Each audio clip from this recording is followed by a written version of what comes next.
secretaries as approved by the Senate Business Committee, as well as motions. The questions scheduled include the following. Question 84 to the Cabinet Secretary, Ministry Cooperatives and Micro, Small and Medium Enterprises Development by Senator Professor Margaret Kamar, EGH MP. 2. Questions number 13 and number 18 to the Cabinet Secretary for Interior and National Administration by Senator James Morango, MP. Question number 26 to the Cabinet Secretary for Interior and National Administration by Senator Dr. Boni Khalwale, CBS, MP. Question number 28, 29, and 80 to the Cabinet Secretary for the Interior and National Administration by Senator Professor Tom Ojenda, Senior Counsel, MP.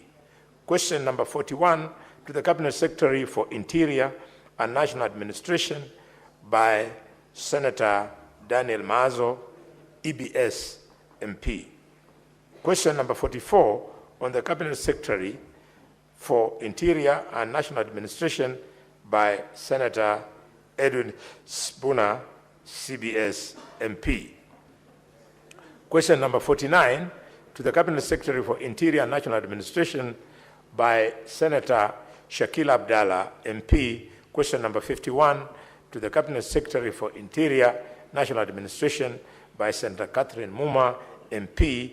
Question number 54, 56, and 59 to the same Secretary by Senator James Lomenen, MP.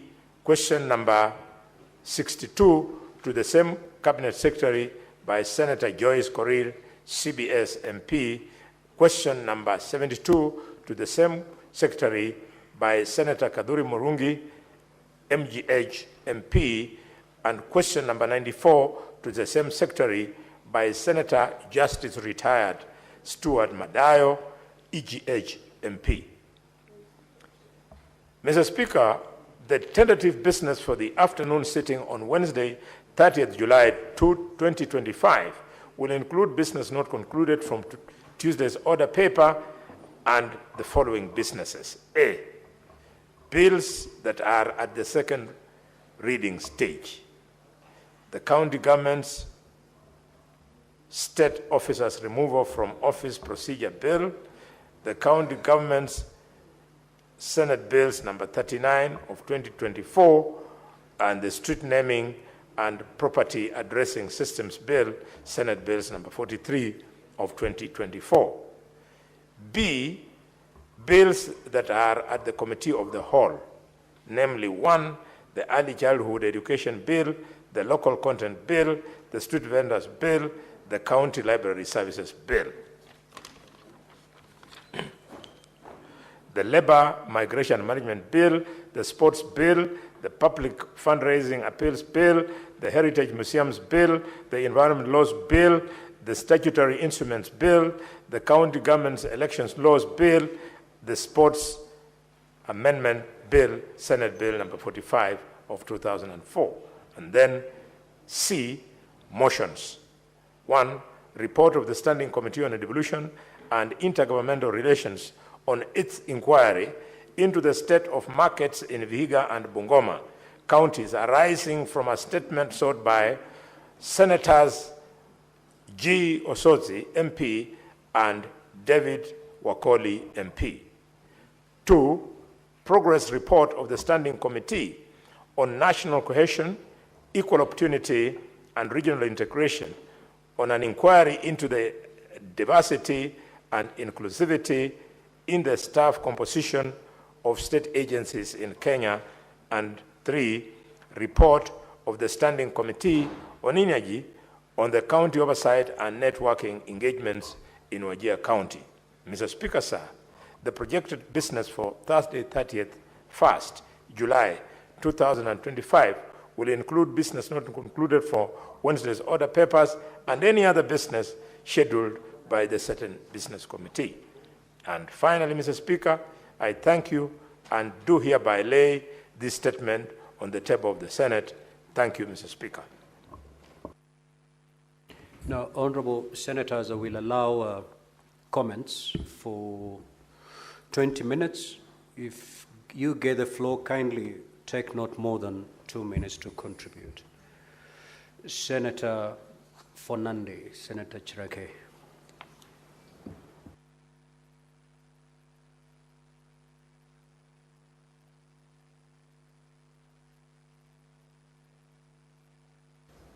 Mr. Speaker, thank you. I want to support the statement by Senator for Nairobi on the issue of accommodation among our students, Mr. Speaker. For some of us who have been to university, you can imagine the deplorable. Mr. Speaker, even the slums looks better than most of the hostels that we are seeing in most of these universities, Mr. Speaker. And even the exorbitant prices of over 40,000, yet there is no substantive work that has been done, Mr. Speaker. Can you believe most of our universities, you still find kunguni, or what is it called in English, bedbugs, Mr. Speaker? Our comrades are being eaten by bedbugs, Mr. Speaker. Can you believe? And this is the hub of serious knowledge engagement and discourse, Mr. Speaker. It can confuse, the bedbugs are confusing and making the sleep of comrades restless, Mr. Speaker. Mr. Speaker, we used to have a say that when the help used to come, you eat like a king. You eat the chicken, then you eat what the chicken eats, and then you eat the chicken itself, Mr. Speaker. So it's very unfortunate, Mr. Speaker. I want to appeal that under the affordable housing program, the government must include the university hostels, Mr. Speaker, to make life bearable for the comrades, Mr. Speaker. I felt very bad that they were demonstrating over basic. In fact, we should be discussing in our universities, Mr. Speaker, about the innovation and scientific issues. Finally, Mr. Speaker, I want to agree with Senator Onyonga on the issue of Chinese, Mr. Speaker. I had a legislative proposal that contracts above 1 billion, below 1 billion, Mr. Speaker, should exclusively belong to Kenyans, Mr. Speaker. Can you believe Chinese and other nationals are doing contracts of 300 million, 200 million? What will happen to our local contractors, Mr. Speaker? I want to challenge Finance and Budget Committee to approve my legislative proposal that 1 billion and below should exclusively belong to Kenyans, Mr. Speaker, and I support all these statements. I thank you, Speaker, sir. Senator Wambua.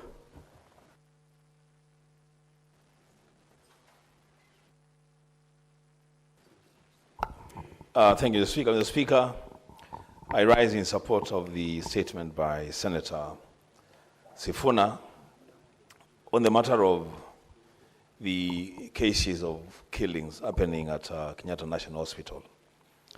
Mr. Speaker, it is a very, very sad situation that the biggest teaching and referral hospital in Kenya, where patients are supposed to feel safe and secure, they are now living under fear because they don't know who is the next to be attacked within the facility. The Speaker, something needs to be done and be done very, very quick to salvage the image of that institution. The Speaker talking about safety. The Speaker, even in our own precincts in Parliament, the Speaker, I had an incident this afternoon. I was sitting having lunch with a colleague, and somebody walks to us and says to me that, "You look familiar. Are you a member of some funny organization that he mentioned? I don't know which one." I said, "I'm not." And he says, "I'm sorry. I thought you were the one." And he goes, Mr. Speaker, we also need to ensure that members within the precincts of Parliament are also safe. We are having a lot of people accessing the precincts of Parliament, which is okay, Mr. Speaker, but it should be done in a way that we are also safe and secure. We don't want a situation like the ones happening at Kenyatta National Hospital to happen within the precincts of Parliament. Mr. Speaker, that should be taken very, very seriously. I thank you, Mr. Speaker. Senator Bone. The issue raised by the Senator of Nairobi on the cost of accommodation at the university is very serious. In fact, Mr. Speaker, I would like that the committee goes further and looks into the new funding model. Mr. Speaker, the new funding model, when universities heard that that model has been brought into effect, they responded by raising the fees. Allow me, Mr. Speaker, just to bring to the attention of the House. I've been pursuing this disaster, and I've found that faculties have increased school fees by as high as 138% in the Faculty of Engineering, 105% in the Faculty of Veterinary Medicine, as high as 81% in the Faculty of Medicine, and so on and so forth. Mr. Speaker, the net effect is that the cost of university education, whereas the old model was allowing parents to pay that small fee, but with this increment, even with the government paying the higher fee, using the means of testing, children are not able to pay. We have to look at it critically and ask ourselves, do we want this to be a country of people who come from the wash background, or do we want a country that will have young professionals like Eddie, good education, a guy who may... Senator Kavindu. Senator Kavindu. Asante Bwana Spika kwa kunipa fursa hii nichangie kwenye statement hizi, and especially hii imeletwa na Sifuna, seneta wa Nairobi, kuhusu usalama wa wagonjwa pale Kenyatta National Hospital. Bwana Spika, inahuzunisha sana kwa sababu mgonjwa utoka nyumbani aende hospitalini, atibiwe, apone, aregee nyumbani akiwa mzima. Lakini Bwana Spika, ni ajabu ya kwamba hata sasa hivi wagonjwa wale wako pale hospitalini wakikumbuka ya kwamba wawili wamechinjwa pale kama ng'ombe, kama mbuzi, mtu anakatwa shingo kabisa mpaka kufa na ako hospitalini, hata kupona kwao itakuwa si rahisi sana, kwa sababu wako na hofu ya kwamba wao ndio watachinjwa next. Bwana Spika, tuko na security wengi sana, na sioni ni kwa nini hata hii ministry ya health hawawezi kuitisha security wa kutosha kukaa pale ili kulinda usalama wa wagonjwa. Na hii inamaanisha kwamba hata sisi tukitembea huku nje na kila mahali pengine hakuna usalama, kwa sababu ya hao watu ambao ni waovu. Na pia hii ya kwamba Bwana Spika, wagonjwa wanapona, wanakaa pale hospitalini bila kuwa discharge.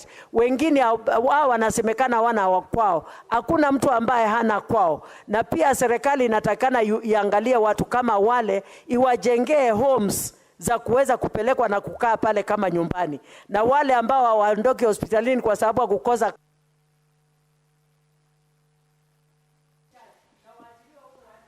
Senator Chute.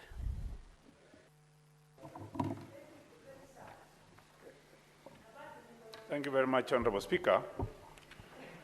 I rise in support of the statement by Senator Onyonka. Honorable Speaker, he brought up some very important issues. The issue is not a problem in Kiambu only, the road on Kiambu. It is in the country. The problem we are faced with is Chinese companies are being given contracts. You can find Chinese traders doing some work, doing in markets like Chuka, Meru, Marsabit, Chinese.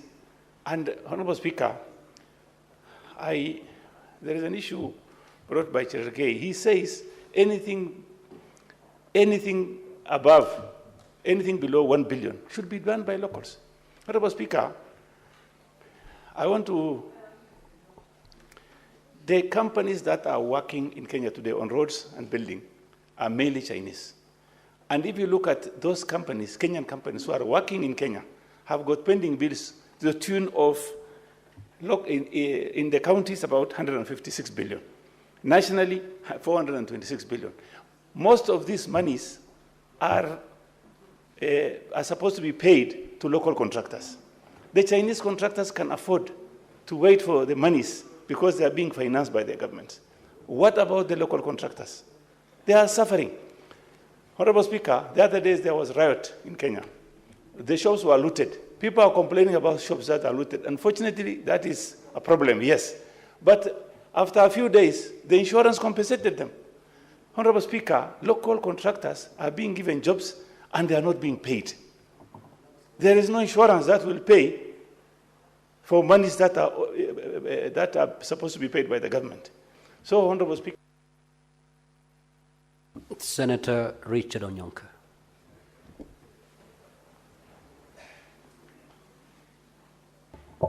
Thank you, Mr. Speaker. The point that I wanted to contribute to is the issue that the question that has been asked about why the universities are increasing university accommodation fees. Mr. Speaker, it is true that we in the opposition sometimes just talk about the problem. So today I want to give a solution to the government. All these affordable housing units which the government is doing, which nobody wants, why can't the government do hostels in all our universities in the Republic of Kenya? Because if you do these hostels, we know the rent is not going to be more than 5,000 per month. And these hostels will pay for themselves because the parents are already paying anyway. Why are we building houses in places like when I went to Senator Methu's constituency in Nyandarua, in some place where you find there are trees and cows and there were no people there at all? Can we please build hostels for our universities and even our secondary schools because the government can recover the money? Thank you, Mr. Speaker. Senator Murgo. Thank you very much, Mr. Speaker, for giving me the opportunity to also air my views. I support the statement made by the Senator of Nairobi about increase of hostel fees in our universities. Mr. Speaker, a member has just said that this will mean that the students of the well-to-do, the students of, or children of well-to-do and children of the people that are able to pay will be the ones that will be homed in those hostels. And therefore, children of poor people, commoners, will not be accommodated in the hostels in our universities. And therefore, that will drive children of the common Mwananchi into places that are not desirable and running into many situations in streets that are not likable. And therefore, the children of the commoners will suffer and probably drop out of universities because their parents cannot afford. And so this is heading the wrong way. Thank you very much. Now, honorable senators, before I call the next member to speak, allow me to make this communication. I would like to acknowledge the presence in the gallery this afternoon of visiting students and leaders, student leaders and members of the Young Diplomats Forum from the United States International University, Africa. The delegation comprises 40 student leaders, including the members of the student government, electoral college and cabinet, as well as participants of the Young Diplomat Forum. The delegation is in the Senate for mentorship sessions with the Senate directorates. Honorable senators, in our usual tradition of receiving and welcoming visitors to Parliament, I extend a warm welcome to them, and on behalf of the Senate and my own behalf, wish them a fruitful visit. I will call upon the Senator for Nairobi City County under 1 minute to extend the word of welcome. Thank you, Speaker. I have Senator for Nairobi, just take your seat. What is your point of clarification, Deputy Speaker? Speaker, you notice the tradition of the House. When you read such a communication, senators should applaud that delegation. I was communicating to my brother here that senators are not running how the House behaves so some of them are very senior members here. Nobody is stamping. It's only me who did it to speak. I'm very happy indeed. Very, very happy. Because that is the tradition of Parliament. You've made your point clear. Thank you, Mr. Speaker. Thank you for passing that information to your colleagues. The Senator for Nairobi City County, you may proceed. Thank you, Senator. Speaker, I want to alert the Senator from Meru that there is another tradition that when delegations come to visit us, we must buy them lunch. And now that you have insisted on the traditions of this House, the students from the USIU must know that lunch today will be from the Senator for Meru. Honorable Speaker, yes. And if he tries to feed you any brown beans, tell him in Nairobi only recognize KFC. So, Honorable Speaker, I want to take this opportunity on behalf of the House to welcome the student leaders from USIU. Indeed, I have many friends from USIU, this institution. My liaison officer, Karen, is one of those people who has maintained close relationships with this university. Honorable Speaker, it has produced some very good young people. My own brother went to USIU. It is one of those institutions that has excelled, exemplified itself in putting out young people who are able to take this country forward in terms of their contribution. We are discussing a very important issue about student accommodation in public universities. At least for you, Honorable Speaker, there has been a lot of investment from private funds to put up accommodation, student accommodation, especially at these private universities. You know about Kwetu hostels, you know about Nyumbani and the others. So we want the same standards to be maintained for your colleagues or counterparts in the public universities, and we are hoping that they will get an equal opportunity at education that all of us got to enable us to be able to be here. So I am available for you after this session. If the Speaker allows it, I will come back there with the Senator for Meru to undertake that tradition that we have talked about here. I thank you, Honorable Speaker. I wish them a fruitful visit. Senator Mazayo.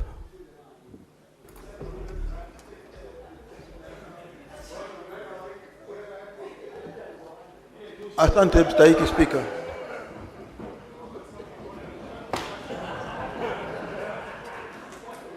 Asante mstahiki Spika. Mstahiki Spika, kwanza nataka kumpatia kongole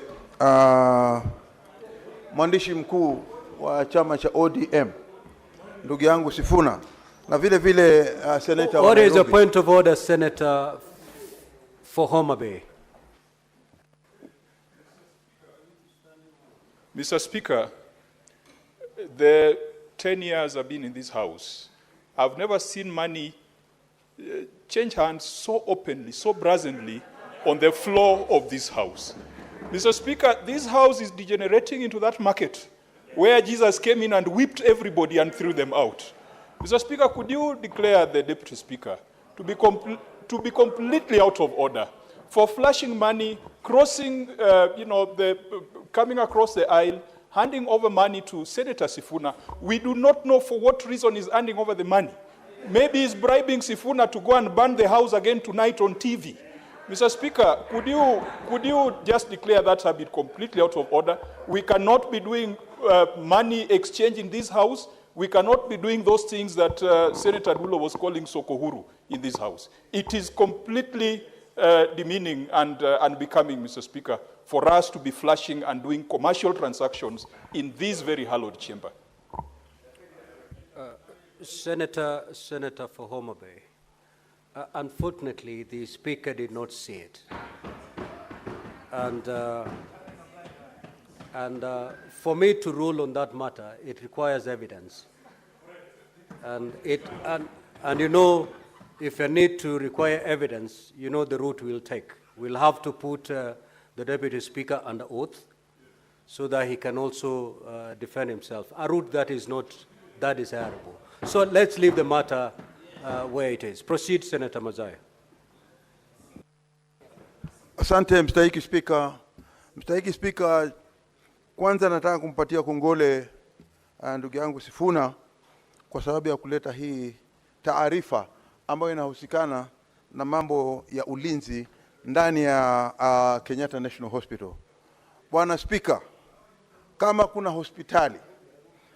kuna hospitali kubwa ndani ya Kenya ambao kila Mkenya anaitegemea, hata akiwa mgonjwa katika kama ni kule tunaita Makadara ambao ni Coast General Hospital, ama akiwa mgonjwa huko akiwa Kisumu, ama akiwa Northeastern, sote tunategemea hii Kenyatta National Hospital kama hospitali ambao iko na madaktari wa kudumu, wale madaktari ambao wanajua kila kitu ambao wanaweza kutibu huyo mgonjwa.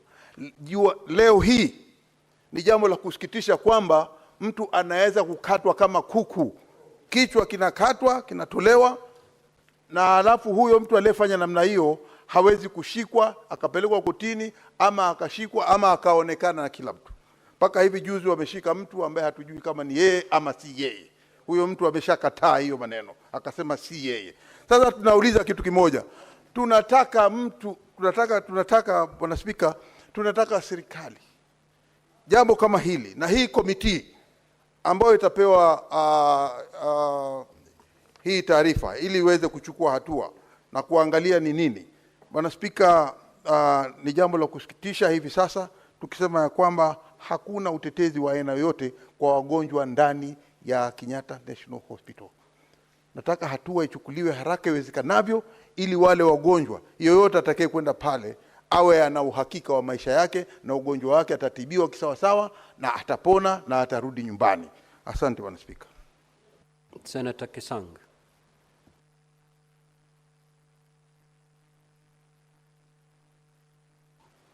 Thank you, Honorable Speaker. Honorable Speaker, I want to comment on the statement by Senator Jute on sharing of data between telecommunication operators and the security system. Honorable Speaker, we passed a law 2019, the Data Protection Act, and it's very clear that if the telcos have to share any data, they have to get access either by consent by the concerned persons or through a court order, Honorable Speaker.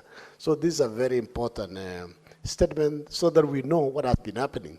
So that, because, you know, we are exposed. We don't want to be exposed, and there is a law that is already protecting us, Honorable Speaker. Honorable Speaker, the second statement I wanted to comment on is the one by Senator Onyonga, Honorable Speaker, that between Mudaika and Kiambu, they want to do a dual carriage, and it is the tender is restricted only to Chinese. Honorable Speaker, about 2020 or so, we passed a law both in this House and National Assembly that all contracts or tenders that are below 1 billion should be reserved for the locals. But even if it is above 1 billion, it is open. You don't restrict to foreigners, Honorable Speaker. This is something that we need to find out how else can our contractors grow if we continue giving all big contracts to foreigners, Honorable Speaker. We need to grow our own homegrown. Safaricom is a very huge company that's owned locally by Kenyans. They need to invest. An entity, pension funds like Lab Fund, Lab Trust, even NSSF, they should be doing these tenders instead of giving to foreigners, Honorable Speaker. Thank you. Senator Kajwang. Mr. Speaker, I rise to contribute to this request for statement that was placed by Senator Onyonka. The debate in this House might give the impression that we are xenophobic and we are against Chinese investment and Chinese contractors. That should not be the impression. I think the key concern is ring-fencing critical infrastructure projects that can be done by locals. Mr. Speaker, we must promote local contractors, we must promote local industry, because the problem with contractors coming from certain jurisdictions is that they are the ones who start with a feasibility study. They do a feasibility study and come and tell us that this can be done. They go ahead and do the design. They go ahead and do the financing. They go ahead and get their companies to do the implementation. And all the materials also come from those nationalities. That is not the way of building an economy. We need to build roads. We need to build railways. But the raw material must come from this country. The labor element should come from this country. Mr. Speaker, it is sad if for a road project, you find that the insurance for products is being underwritten in foreign countries. The financing and interest and the value that comes out of it comes from foreign countries. Mr. Speaker, I agree with Kenya's political position on geopolitics, that we face neither east nor west. We face forward, but we need to be careful about being boxed and about ring-fencing jobs and contracts that can be done by locals. And I hope that the committee will expand their inquiry beyond China and look at arrangements with the Americans, arrangements with the British, particularly when it comes to military procurement and military supplies. Mr. Speaker, we must believe in this country and we must support our local entrepreneurs and industry. Thank you. Senator Abbas. Thank you, Honourable Speaker. Honourable Speaker, I want to support, contribute to the statement by Honourable Sifuna. Honourable Speaker, I think increasing the cost or the living of or rents for the students is actually going to be very dangerous. And it's going, you know, universities, all people converge from different corners of this country, and most of the students cannot even afford housing. And many of them now will end up into, you know, living into non-formal settlements, and they adapt a lot of funny characters. So most of them, because they are not even exposed so much to life in Nairobi. And therefore, many will be now prejudiced even their life. You see, many ladies are now, young ladies are being killed in the hostels, fine hostels and hotels and lodges. So I think it's increasing this, the rents, I mean the hostels money is not proper. And I think it's advisable that currently we have so many low-cost houses being built. The university now should be given some of these houses so that they can be able to provide a subsidized accommodation to the university students. Also, I want to support the settlement of Honorable Chute. Honorable Speaker, these days we have what we call data communication authority. And therefore, we need to protect the data of all communication that has been done by the people. I think we need this also. It's constitutional right to have privacy for all the data that we have. These days, you see, many people have been kidnapped and they're in the funny places and they've been taken all corners of the world, of the country. And therefore, as a result of that, we need our data to be protected. Thank you, Mr. Speaker. Senator Endokech, Senator Catherine Muma. Thank you, Honourable Speaker, for the opportunity to contribute to the statements, and I'd like to contribute to the two statements by Senator Sifuna. Honourable Speaker, the national government is in charge of very few, less than 10 facilities. It is so disturbing that Kenyatta National Hospital will be in the state in which it is, and that it will be that unsafe that people would be murdered in that institution. Mr. Speaker, even beyond that, the physical state of the Kenyatta National Hospital is actually, in some instances, even dangerous to patients who are in that hospital. Mr. Speaker, I have forwarded one of the videos taken by a patient from that hospital to the Forum of Senators to just see the deplorable situation in which Kenyatta National Hospital is, and yet it is assigned about 500 million yearly towards maintenance. It has a higher budget than counties combined, and we need to call them to order.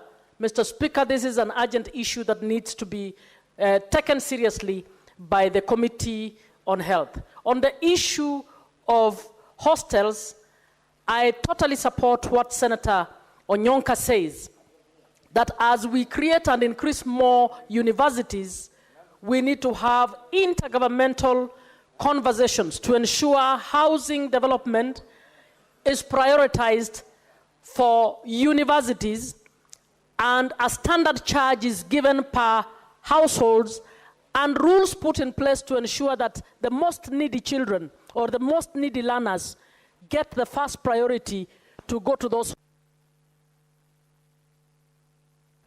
Senator Tabitha Mutinda.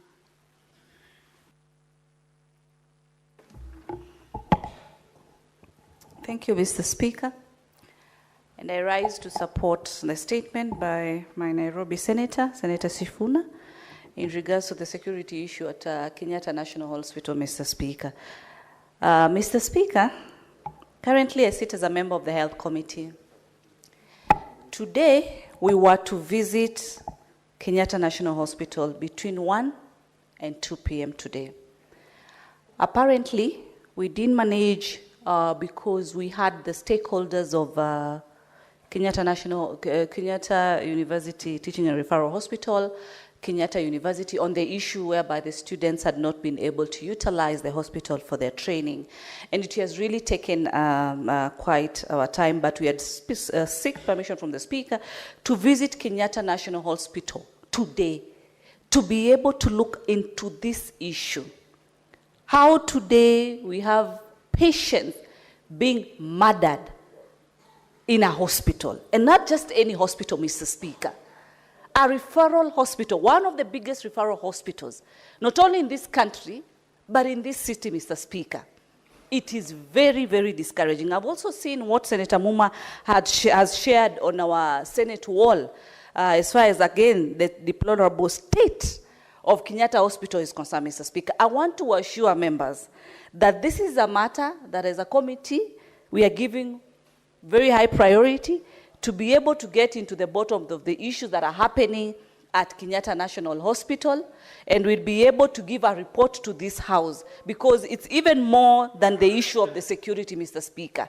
Even the state, the condition of a hospital like Kenyatta National Hospital, Mr. Speaker, is deplorable, it's shameful to have a hospital at this status, yet we have Senator Mutinda, that you are giving commitments that the committee will undertake this investigation. Is it possible that you can give even timelines on behalf of the chair, so that this afternoon we can at least promise Kenyans that a report can come to the Senate soon as time possible? Thank you, Mr. Speaker, for the clarity in terms of the timelines, Mr. Speaker. This is a priority to us as a Committee of Health, and I want to believe within less than 30 days, Mr. Speaker, we should be able as a committee to give detailed information through the chair, who's not present, but on still handling other matters. But it is a priority, the issue of Kenyatta National Hospital. Thank you, Mr. Speaker. Very well. Senator Ososi Ngonfli.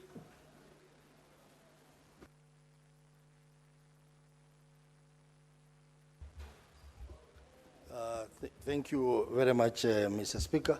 Mr. Speaker, I want to make comments on the statement by Senator Chute on the sharing of subscriber data, telecommunication subscriber data with the security agencies. Mr. Speaker, this statement is a very important statement, and I think it has been raised before in this House, issues to do with data privacy. I think the Committee of ICT should go into the deeper details of what happens, because the law is very clear. The Data Protection Act is very clear that, yes, the security agencies can access private data, but they must get the go-ahead from the courts. They must have a court order to be able to get such data, but for security reasons. But now if we allow security agencies to have a free access to subscriber data, we will be violating the rights, privacy rights of our citizens, and that is not something that our Constitution envisages. So I expect the relevant committee of ICT to go deeper into this matter and give a report to this committee. And for the telecommunication agencies, Mr. Speaker, I think they are even violating the basic data protection principles, which are agreed globally, Mr. Speaker. And they can be liable at international level, Mr. Speaker. Let me also comment on the statement by Senator Sifuna on security of patients in our hospitals.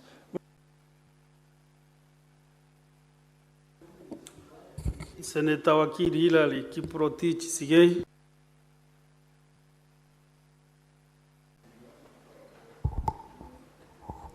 Thank you, Mr. Speaker. The last time I got all those names called out is a while back. I appreciate the recognition of the name that you've referred to. Mr. Speaker, I want to contribute to the statement by Senator Sifuna, particularly on the security of patients in Kenyatta National Hospital. Mr. Speaker, the statistics about Kenyatta National Hospital are as follows. This prompted me to check on. The capacity of Kenyatta National Hospital is 1,800 beds. It has got 6,000 employees, and it is over a century old. It is actually 122 years in service for the people of Kenya. That statistic, Mr. Speaker, tells you the kind of clientele or the people that are expected to be served by this National Referral Hospital. From their page, they have said it is a facility for world-class care, and their priority is patient-centered. From that statement and from the information that you have heard about a patient who's been killed in the hospital, it is a reflection opposite that which we see from the statements, from the information we have, and also from what we have read about the hospital.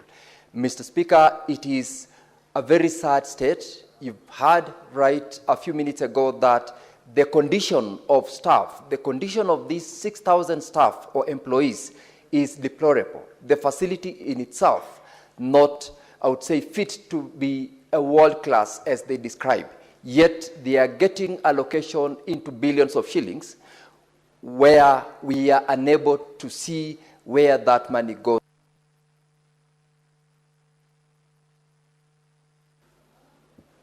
Senator Sigei, I have some sympathy with you, but I can't help at this point. Senator Bedi Karunda Chengo. Thank you, Mr. Speaker, for giving me this opportunity to add my voice about the statement by Senator for Nairobi, Senator Edwin Sifuna, on the security of patients at Kenyatta National Hospital. Mr. Speaker, it is very unfortunate that when patients are taken to hospital and their relatives and their people expecting them to be very safe. Senator for Mombasa. Mr. Speaker, it scares Kenyans when we cannot even be safe in health facilities. And I wonder, this hospital is in Nairobi, the city of Nairobi. What of other hospitals that are in other parts of the country, in border counties, where there could be acts of terrorism, where there could be insecurity because of bandits? If we can be unsafe in Nairobi, where else can Kenyans be safe? It is very unfortunate. Mr. Speaker, I want to believe there are people who can be held responsible because they are there to ensure that patients are safe, the workers in the hospital are safe, and even those who are walking in and out of the facility are safe. It is very unfortunate that patients are killed where they have gone to seek medication, where they have gone to get well again, and then they are dying from that. I want to request the security apparatus to ensure that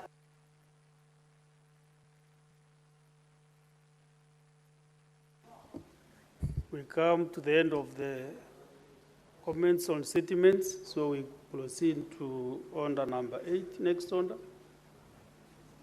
But first of all, confirm whether we have quorum to put the question. Okay, proceed, call out the number.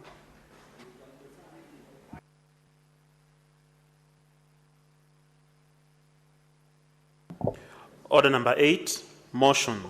Report of the Parliamentary Delegation to the 2024 Joint United Nations Interparliamentary Union Parliamentary Hearings held at the United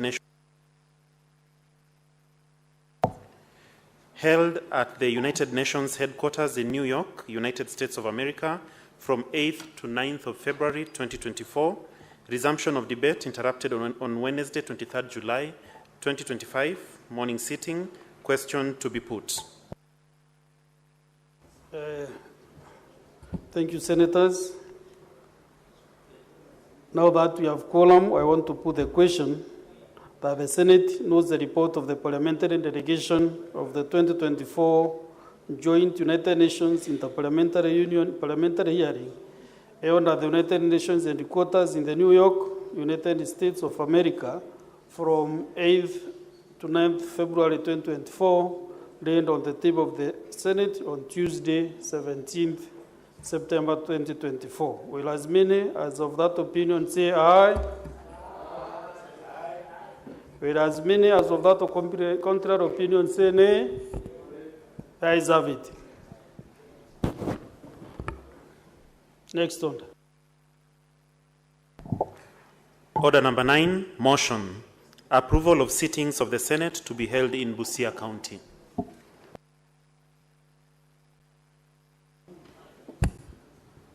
Majority Leader, or who is holding belief? Majority Whip, Senator Boni. Yes, Mr. Speaker.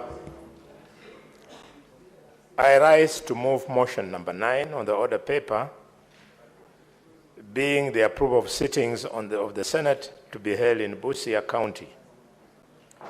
That aware, the Senate of Kenya is established under Article 93 of the Constitution, and its main role, as set out under Article 96, is to represent, serve, and protect the interests of the counties and their governments. Further, aware that the critical role that the Senate plays in the interlinkage between the national and county levels of government and the need to enhance the interaction between the Senate and county governments as a means of bringing the Senate closer to the counties and the general public, acknowledging the successes made during the sittings of the Senate outside Nairobi that were held in Uasin Gishu, Kitui, Turkana in September 2018, 2019, and 2023 respectively, and further acknowledging the recommendation of the Senate Business Committee that a sitting of the Senate be held away from the traditional premises here in Parliament in Nairobi during the term of the 13th Parliament, and the subsequent resolution of the Senate made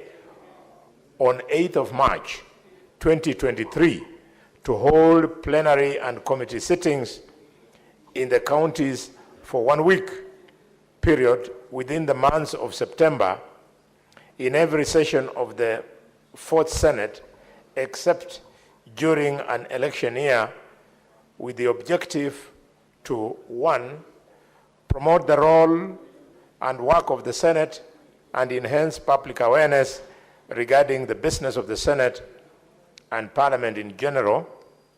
2, highlight existing and new opportunities for engagement in the legislative process. 3, develop and strengthen partnerships at the county level of government. And 4, provide an opportunity for members and staff of county assemblies to learn and share the best practices with senators and parliamentary officers. Now, therefore, pursuant to Article 126(1) of the Constitution, the Senate resolves to hold its plenary and committee sittings in Busia County from 6th of June to 10th of October, Mr. Speaker. Mr. Speaker, I want to appeal to colleagues. This is actually a procedural motion because the intention and the reason for why we're sitting out is a matter that we have all since agreed upon. As the Senate Business Committee, we have sat and found that the dates involved are convenient. And as a senior leader from the community where the Senate will sit in Busia, I want to assure the House that Busia is very beautiful. In fact, you have no idea how much you're going to find it very attractive and enjoyable. You'll therefore be able to mix business and pleasure, which is the way of life, Mr. Speaker. I'm also confirming, Mr. Speaker, that the Senator of Nairobi, who is the youngest senator from the community, will be readily at hand, the community of the community, will be readily at hand to offer any service that you require. Mr. Speaker, needless to mention, Senator Okiya Omtatah, the Senator of Busia, who is a presidential candidate, who up to now is yet to launch his bid, Mr. Speaker, will again be readily available, and I hope that the Senate will find time, Mr. Speaker, to give him an opportunity to address Kenya about his presidential bid when we shall be in Busia. Mr. Speaker, every time I look at him, he talks presidential, looks presidential, but he doesn't walk presidential. So, Mr. Speaker, Mr. Speaker, Mr. Speaker, therefore, I want to encourage the House on your way from the airport to Busia, you'll be spoiled for choice. You can choose to land in Kisumu International Airport. You can choose to land in Eldoret International Airport. You can choose to land in Kitale. And more importantly, Mr. Speaker, you can land at the heart of the land of bullfighting and gold mining in Kakamega at Iwichina Airport. Although I'm not too sure, because the ministry has been slow on the maintenance of that airport, is one of the many reasons why I am very unhappy, Mr. Speaker, with the pace at which the government is trying to access this community that will be hosting you with development. You know, Mr. Speaker, in politics, the people who opposed you and your formed government, as a presidential candidate, I know you might have that opportunity, so take this from me. The people who oppose you when you want to be president, after you become president, when they want development, they come and beg and kneel so that you can change your mind and give them development. But the people who voted for you, when they come for development, they don't beg for it.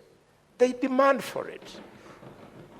Yes, I know why Omunyoro is cheering me, Mr. Speaker. Mr. Speaker, I did not have Mrima on the mind. I was having Western on mind. We want to aggressively push government, so that even as they service the rest of the country, they must start with the areas that voted. I'm not a proponent of shares, because the proponent of shares is far removed from... Let me offer some guidance. Yes, Mr. Speaker, sir. Members of this House are the beneficiaries of this trip to Busia. So as you move this motion, members, I can see they are now getting lost. What are they expecting in Busia as in devolution? What do we need to cover because we are talking of devolution, we are going to Mashinani to see what is happening in Busia as the Senate. So now when you digress and go to voting and all these things, presidential, so can you stick to, especially when you are moving the motion, let the members benefit from you as the move of the motion. As a non-member, of course, you know these games. You should be able to, even myself, the speaker, convince me that what you are moving is exactly what is in the motion. Indeed, Mr. Speaker, I'm guided, but just with a little bit of patience, I would have announced to you that we have shared roles in this motion. The gist of the motion, I've decided to leave it with the Senator of Busia, who will be second me on this motion, so that he can go into the details. However, as you come to Busia, you are coming to terms with the history of the political terrain of this country. It is in Kisii, and not in Kisii, it is in Busia, Mr. Speaker, where senators will discover that the first aircraft to crash with members of parliament, including ministers, in this country was in Busia, where we lost ministers, and one of my heroes, political heroes, Mother Karua, survived, Mr. Speaker. Younger senators like Cherargei will not understand why Mother Karua is a hero, but one day he will read the history of this nation. Mr. Speaker, in Busia, you will have an opportunity to see the challenges of the one-stop border post, Mr. Speaker. The one-stop border post in Busia has literally killed businesses in Busia, because Busia is a border town, and one area where we were making a lot of money is through the business of clearing and forwarding. Mr. Speaker, when the Committee of Health comes to Busia, they'll see for the first time how far ahead Kenya is in rolling out health services, because Busia County Hospital treats almost 45% of the patients there are from Uganda. We don't mind, Mr. Speaker, because those 45% are not strangers. They're just the lawyers on the other side. Anytime I see you intimidate me, Mr. Speaker, I always say, you know, I have a choice of being a Kenyan or a Ugandan, Mr. Speaker. Mr. Speaker, when you come to Busia, you'll see with your own eyes how hardworking and innovative Kenyans are. It is in Busia that the modern African mode of transport called boda boda, it's where it was born. In fact, Mr. Speaker, I'll advise members to use the traditional boda boda of Busia. Was not a motorbike. Mr. Speaker, it was a bicycle. And how things change. I remember when I was in the National Assembly, colleagues were laughing at us that we come from a community that relies on bicycles for transport. Little did they know that that innovativeness would become a national means of transport. With those many words, Mr. Speaker, I now want to invite you, the presidential pretender, and by pretender, you should understand what I mean by that word. Doesn't mean you have no chance. The claimant to the presidency, the distinguished senator of Busia, my own younger brother, Mr. Speaker, the House does not know, this guy has, before he came here, he helped me a lot to succeed as chairman of public accounts, because he could give me information that I used to pin government down when I was the chairman in my other life. Welcome to second me, the Senator of Busia. Senator Koiti Andrew Mtata. Honorable Speaker, thank you for the opportunity to second this very important motion. Indeed, Mr. Speaker, the motion was passed last time, but due to budgetary constraints, the Senate was unable to go and sit in Busia. This time I hope we'll not hit the same boulder or the same iceberg, but as the indomitable bullfighter, the Honorable Senator from Kakamega has said, it will be an important experience for the Senate to go and sit in this town, Busia town, and see the countryside and sample what this country has in that part of the world.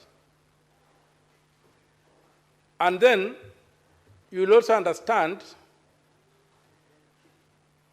the impact of the politics of marginalization on communities. Because Busia has got some facilities that are not even available in the entire region. For example, Busia has got cave paintings, prehistoric cave paintings in Kakapel. I hope the Senate will go there and see for itself that we have got prehistoric cave paintings that were done by those prehistoric human beings. But the area is hardly developed, is hardly utilized. If you look at similar sites in Namibia, which I think is the nearest comparison, you will not believe what is happening. Many people will be surprised, many senators will be surprised to learn that Busia has got a big lake, Lake Victoria. And I would love for people to visit the Samia and Bunyala regions of Busia, and especially look at the road transport, the water transport, and how neglected it is. You will notice that it is quite a Herculean task for people to move from one island to another. They will also be able to witness the silting that has brought a lot of flooding to the region, whereby the rivers don't flow into the lake. We will also be able to look at areas like, again, according to the maps by Carlo, hardship areas in Busia, in Bunyala, in Samia, and in Teso North. These are hardship areas which have been clearly indicated to be hardship areas, yet the people who are sent to work there are never paid those hardship allowances. The schools don't get those hardship allowances.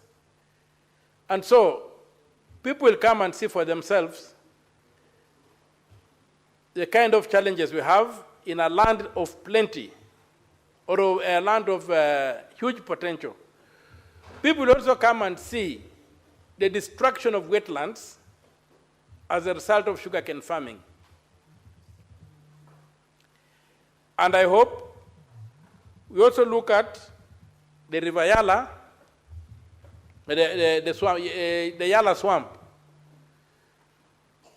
which we are told is about 17,000 hectares, 11,000 of which are in Busia,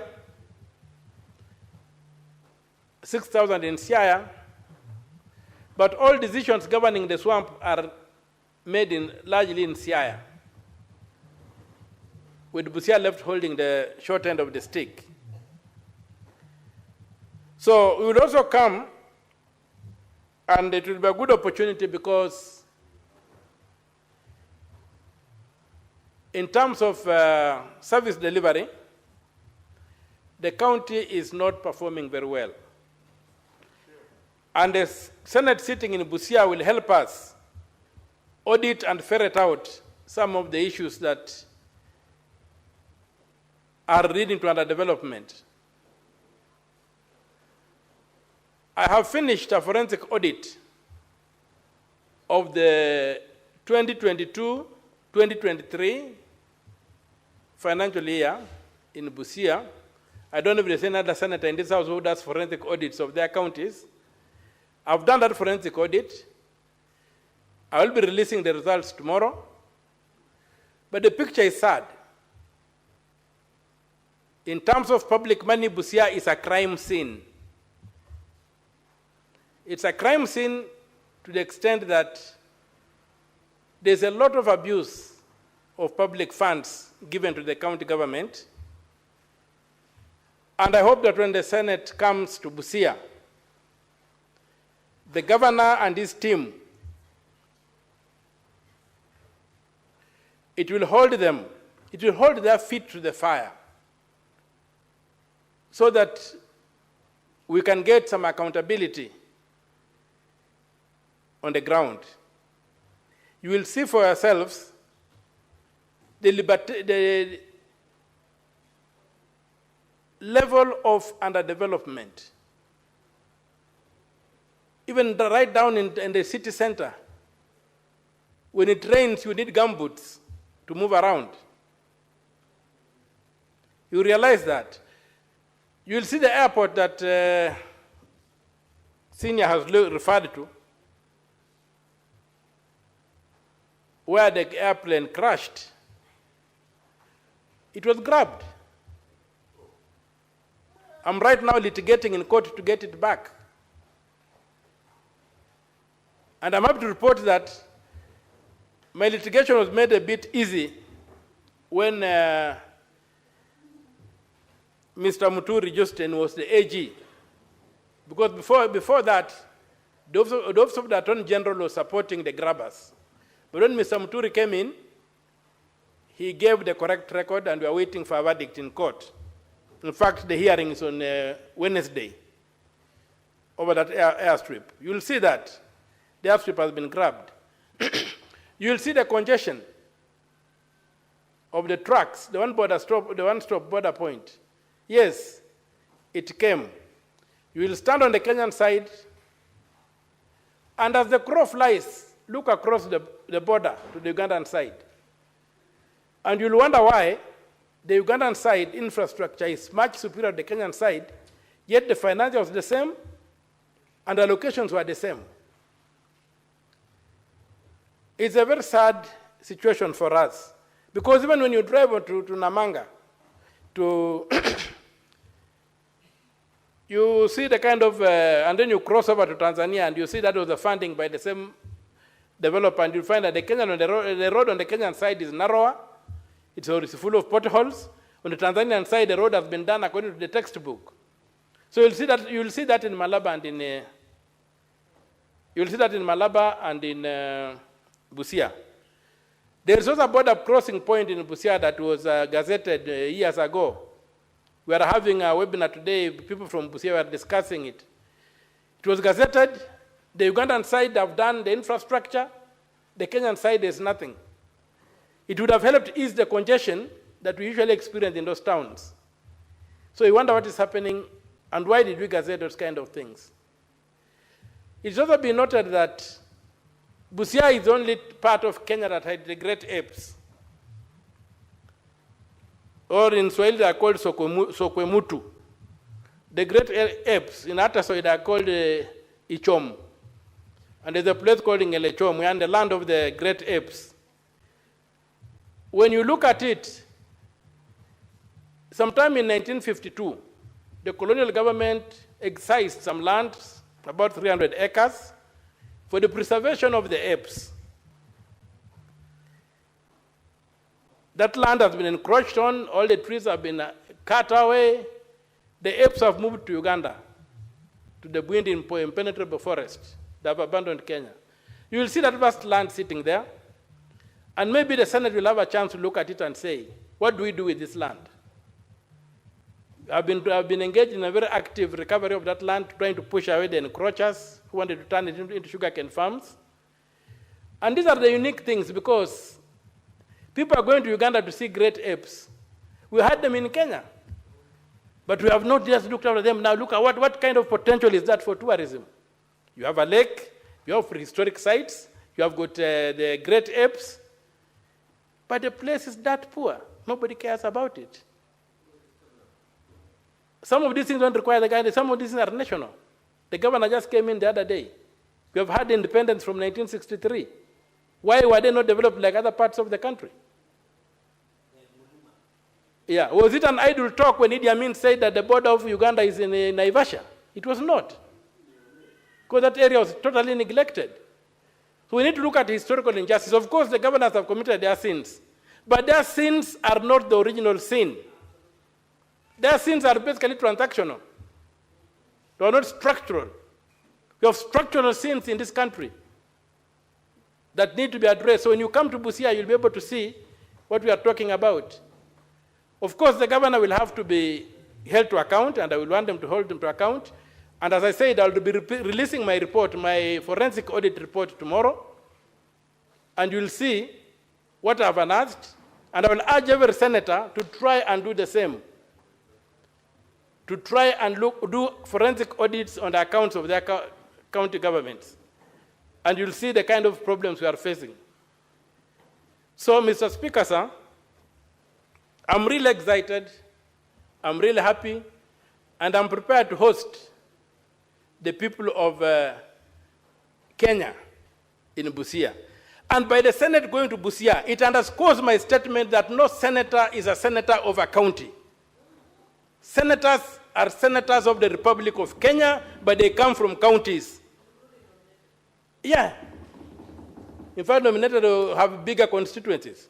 So, when we come to Busia, you will be coming as senators of Kenya to Busia, but Mr. Speaker, sir, you will come as a senator of Kenya from the great people of Meru.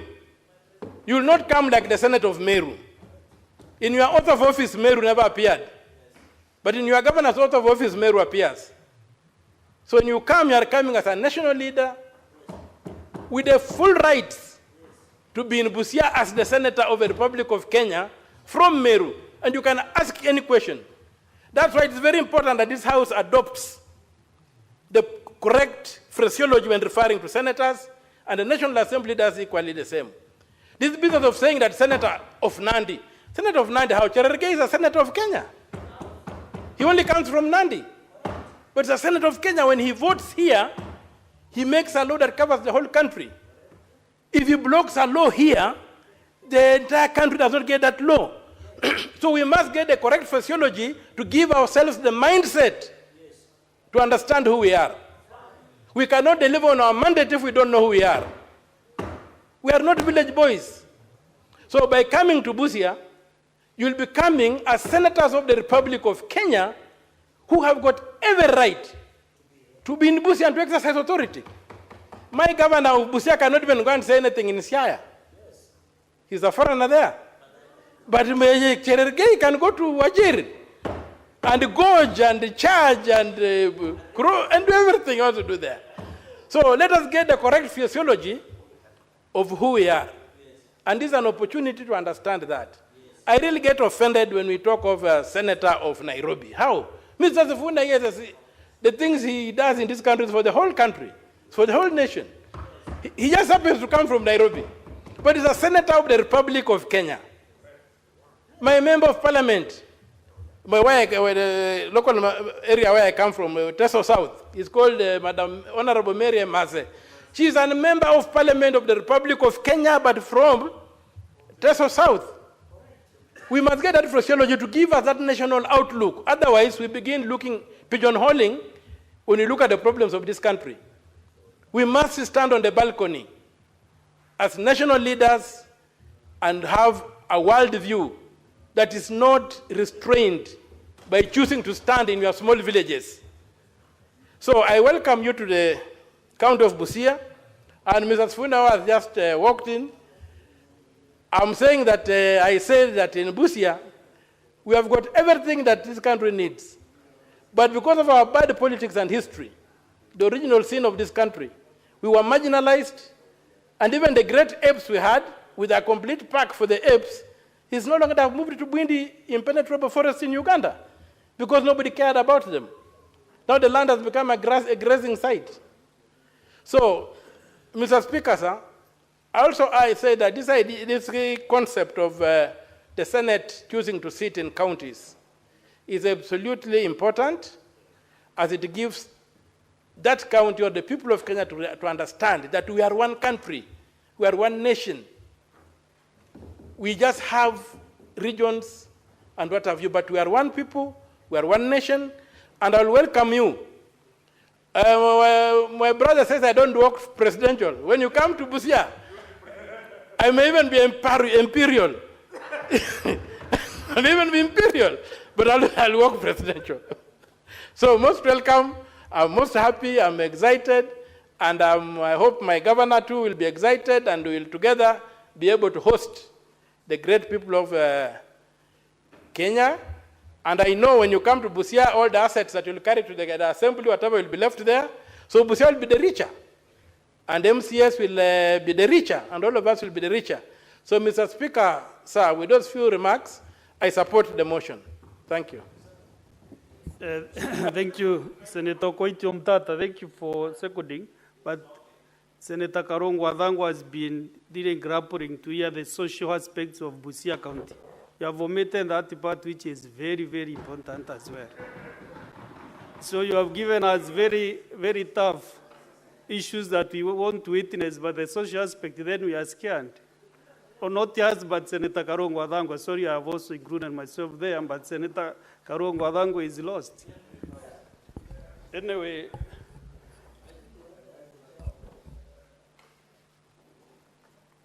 Honorable Senators, I propose the question that aware that the Senate of Kenya is established under Article 93 of the Constitution, and its main law as set out at Article 96 is to represent, serve, and protect the interests of the counties and their governments.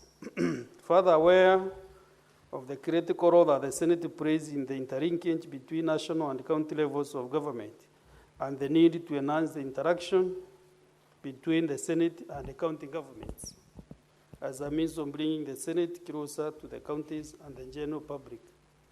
Acknowledging the successes made during the sittings of the Senate outside Nairobi and in Uasin Gishu, Kitui, and Turkana counties in September 2018, 2019, and 2023 respectively. Further acknowledging the recommendation of the Senate Business Committee that the sitting of the Senate be held away from the traditional premises in Parliament buildings in Nairobi during the term of the 13th Parliament and the subsequent dissolution of the Senate made on 8th March 2023 to hold plenary and committee sittings in the counties for a one-week period within the month of September in every session of the 4th Senate, except an election year with the objective to, 1, promote the role and work of the Senate and enhance public awareness regarding the business of the Senate and Parliament in general.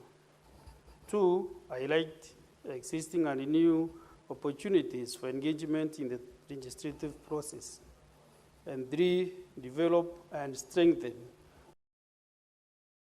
partnerships at the county level of government.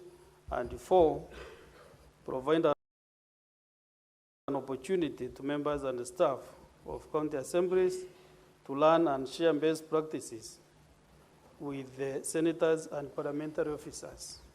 Now, therefore, pursuant to Article 126(1) of the Constitution, the Senate resolves to hold its plenary and committee sittings in Busia County from 6th to 10th October 2025.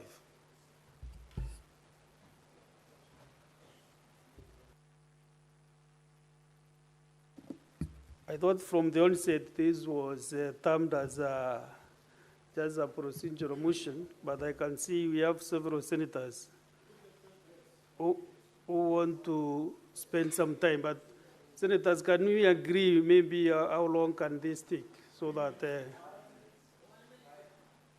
can you get consensus? 3, 5? There is also 1 minute from Senator Zena. 3 minutes, fine, 3 minutes. Let's start with Senator Chelagai Samson. Mr. Speaker, thank you. I agree this is a procedural motion. Mr. Speaker, it has always been my argument because as a ranking member of this House, Mr. Speaker, we should do more of oversight visits. I remember in public accounts we have tried to visit, and I'm happy that this time Busia we should visit, Mr. Speaker. We need to go there and see what is happening. The area senator did not assure us of our security because the last time he was there, he was living under hail of stones, but I hope the security agencies will handle that matter. Mr. Speaker, Malaba border point and Busia being one of the critical towns as you exit our country is critical. And I remember East Africa Community Trade Protocols. Malaba is one of the few and important places. Mr. Speaker, it's always sad to see in the news that there is gridlock, there is inefficiency, especially in our trade of transporting, Mr. Speaker. Secondly, Mr. Speaker, and I want to assure Senator Okiya Omtata, the principle of broad-based government, and His Excellency the President, is equity and equality, Mr. Speaker. And that is why he has said the politics of marginalization has always affected Busia, Mr. Speaker. Yet other parts of this country has developed. I want to assure him, and also the whip of the government, Mr. Speaker, that the President is very keen on bringing equity and equality development across the country. And the only time that the Senator Omtata, Senator Kalwale, should give the chance to government to deliver on equity and equitable development, Mr. Speaker, so that we can move going into the future. Mr. Speaker, as I exit, I want to leave the only verse of Revelation, chapter 3. Senator Chalagai, just a minute. What is your point of honor, Senator Boni? Karwale. Mr. Speaker, under Standing Order number 105, is the Senator of Nandi in order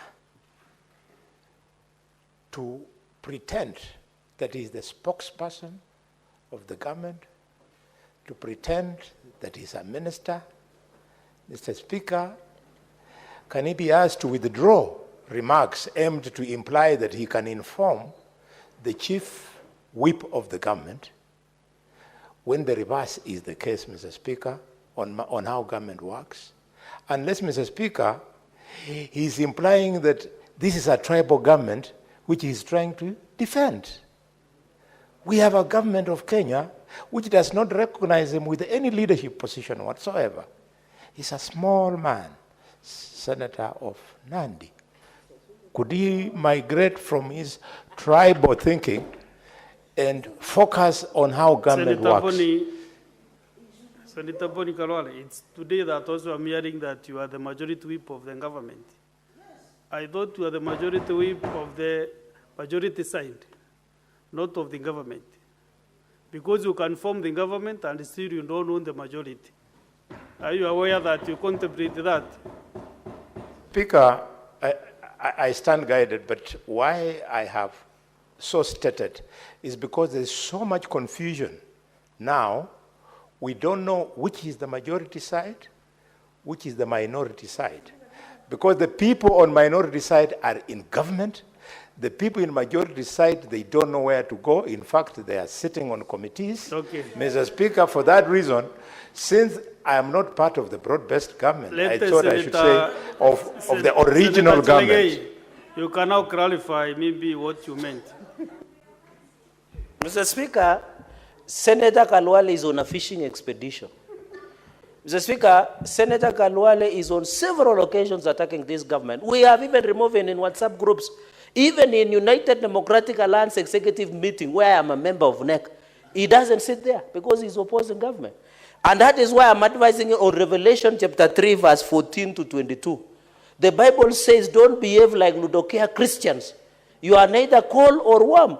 And that is why I'm saying, as a majority leader, as a majority whip, how can he question government on development, yet he is using a government vehicle? Yet he is the whip of the government, Mr. Speaker, and accusing government that they have done nothing in Western Kenya. Mr. Speaker, I know he's trying for popularity contest to run for governor of Kakamega, but he will not survive. When ODM is having a candidate, he will not survive in Kakamega, Mr. Speaker. And the SG of ODM is looking at me. Because the current governor of Kakamega is a member, distinguished member of ODM, Mr. Speaker. So, Mr. Speaker, I want to advise, I am not a small man, Bwana Kalwale. The fact that I was elected by the great people of Nandi to be the Senator, not only as the first Senator, I am enjoying my 2 terms, Mr. Speaker. And God willing, President Ruto will enjoy the 2 terms coming into the future, Mr. Speaker. I want to appeal, we are in this broad-based government to stay. And I want to confirm to Senator Kalwale that President William Ruto and Raila Odinga will work beyond 2027, Mr. Speaker, for some of us who sit, Mr. Speaker, who sit deeper and deeper in government, Mr. Speaker. With those very remarks, Mr. Speaker, I submit and I submit. Senator Ezena Lemelatian. Thank you, Mr. Speaker, and I rise to contribute to this very noble initiative by the Senate.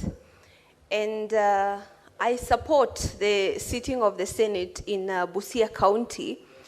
And I am glad that the Senator of Busia has just made me know or realize that Busia is among the marginalized counties in this country.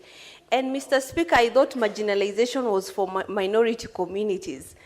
But now that we have majority communities in this country who are also suffering from marginalization, I think now we can declare war on marginalization as the Senate, as the oversight of the Republic of Kenya.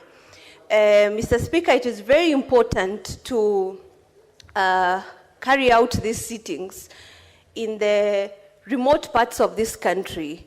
Reason being, when we sit here at the comfort zone of Nairobi, very often we fail to recognize that there are parts of this country that do not even realize what the roles of Senate is.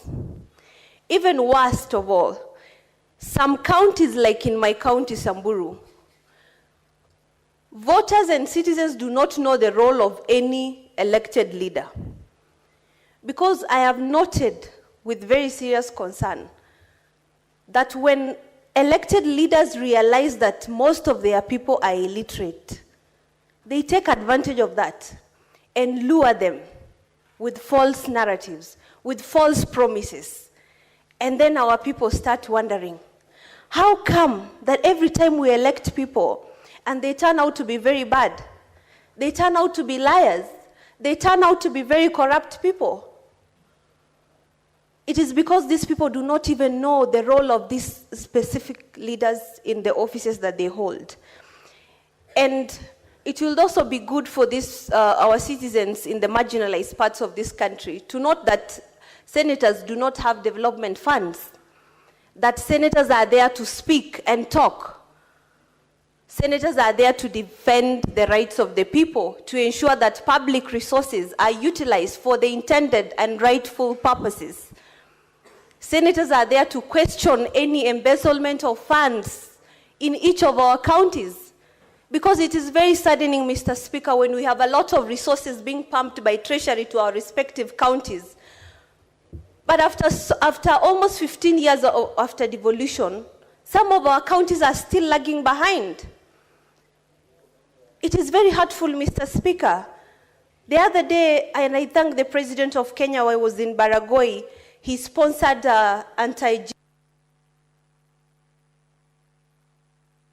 Next time, train yourself to look at the lights. When they turn light green, you are cushioned, and red, you should stop. Next time, you are doing so well nowadays. Congratulations. Next is Senator Kadangwa Paul.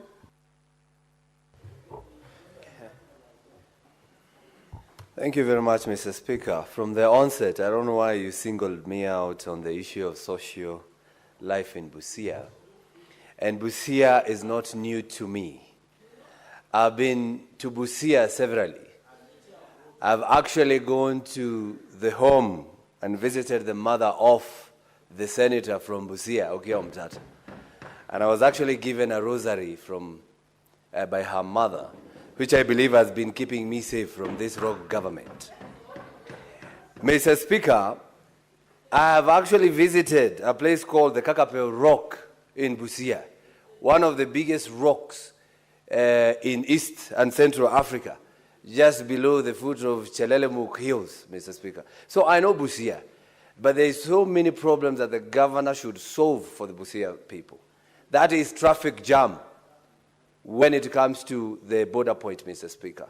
If you travel there by road, sometimes you will hate your trip to Busia. And I would want to tell Senator Cherargei, who is asking the Senator Omtata to provide security, the people of Busia are good people. Nothing will happen to you from the people of Busia. What the Senate should be doing, Mr. Speaker, is to provide security to us, the senators who are opposing this government, because this government is trailing us from left to center. But because I'm near Kiambu, I'm able to have 3, 4 vehicles from the people of Kiambu to follow me. But when I go to Busia, I might not have the same car. So is the Senate going to provide me security from this rogue regime that are trying to plant weapons and canisters from tear gas so that they can charge us with terrorism, Mr. Speaker? That is what they want to do. Now you are taking me away from the capital where I have security. Not from the people of Busia, but from this rogue regime, Mr. Speaker. Mr. Speaker, when we get to Busia, give us an opportunity to talk to the MCAs of Busia. And by the way, Mr. Speaker, we are not afraid of the rogue regime. We will go. Senator Paul, thank you. Wait a minute. What is your point of order, Senator Roba? Mr. Speaker, I would like to ask my colleague, the Honorable Senator for Kiambu County. I rise on point of order number 105 to substantiate all the statement he's making about the government and the issue of rogue and, the government becoming a threat and all the issues that he has said. Can he just substantiate or otherwise withdraw and apologize to the government? We are discussing the sitting of the Senate in Busia, not the government. And there is no time that Honorable Senator for Nairobi County, I'm on the floor on a point of order. You can raise any other issue, but let me just conclude by saying I want the Honorable Senator Thangwa to substantiate or otherwise withdraw and apologize by trying to pit the government in issues that are not related to government, of hooliganism and other issues. Mr. Speaker, thank you. Chalage, what's your point of order? Mr. Speaker, I rise under Standing Order number 98, 101, 105, and Article 243, 244, 245 of the Constitution, and 246, to seek a clarity from the distinguished Senator of Kiambu to be ruled out of order, not clarity, to be ruled out of order by not knowing, and this is free of charge, Mr. Speaker, that the police command and security is independent of the executive. Is it in order? The Inspector General of Police under the Constitution, Mr. Speaker, can you protect me from these howlers and hecklers, Mr. Speaker? Can you protect me? Senator Sifuna, give him time to execute. You will respond. You rise on a point of order or something else. But making noise does not... Making noise does not take away my right, Mr. Speaker. Under the structure and command of Inspector General of Police, is it in order for the distinguished senator, who might only be one term, Mr. Speaker, to say that, Mr. Speaker... You are repeating yourself. No, Mr. Speaker, I just need... Can you rule out of order the distinguished senator of Kiambu, Mr. Speaker, for saying that the executive is controlling Inspector General of Police, yet Inspector General of Police is independent as per the Constitution, Mr. Speaker? Which point of information? Senator, I'm on a point of order. Karongo Odangwa, can you give those clarifications?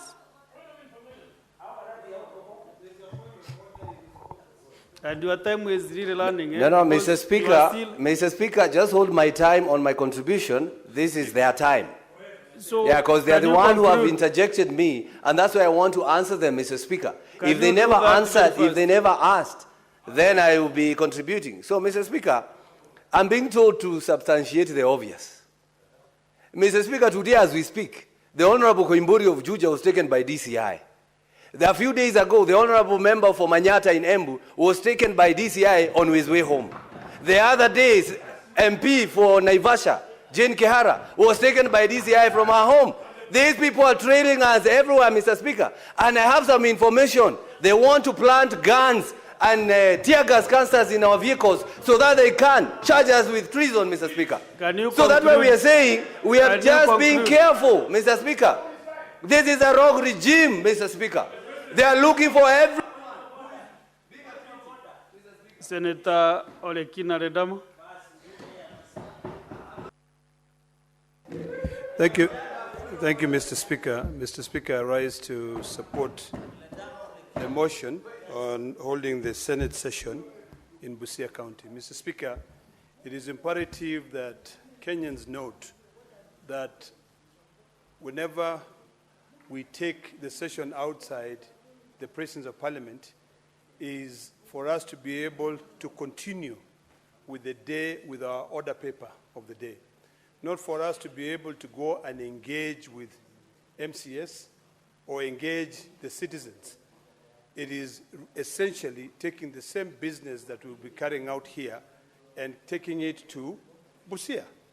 Mr. Speaker, I'm quite happy that we are now reaching out to other counties because while we are there, going on with our daily order, or when you look at the order paper, when we leave the presence of that parliament, which would have been gazetted, we'll get a chance to be able to enjoy the cultural diversity that exists in Busia. A little fact that is not known about Busia is that it's home for the largest freshwater lake in East Africa, which is Lake Victoria. It is also important for us to appreciate the fact that we have been fighting for a very long time for the East African community to be actualized. Busia is a border town, and it will give these legislators an opportunity to see the importance of actualizing the East African community or the East African Federation.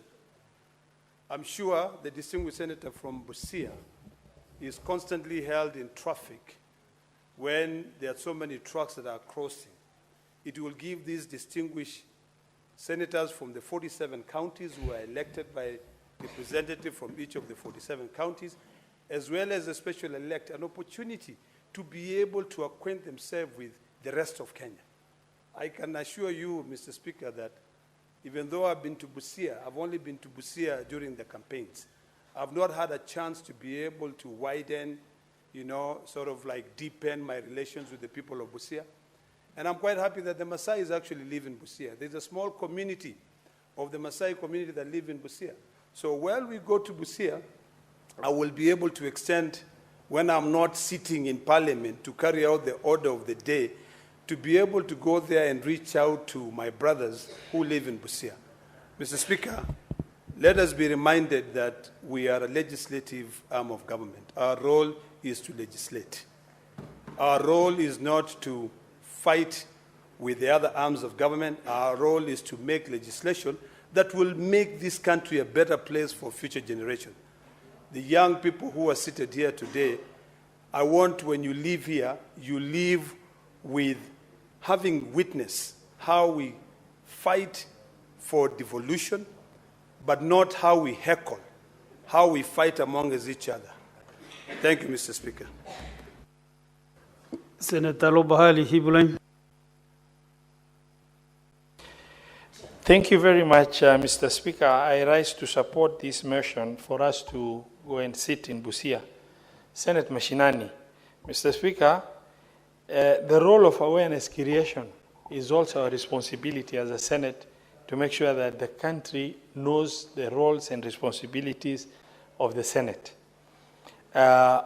It is wise that we are choosing different areas. Last year we sat in Turkana, this year we'll be in Busia, and we will be able to interact with the communities of Busia and be able to bring the Senate to the population of our communities in different counties.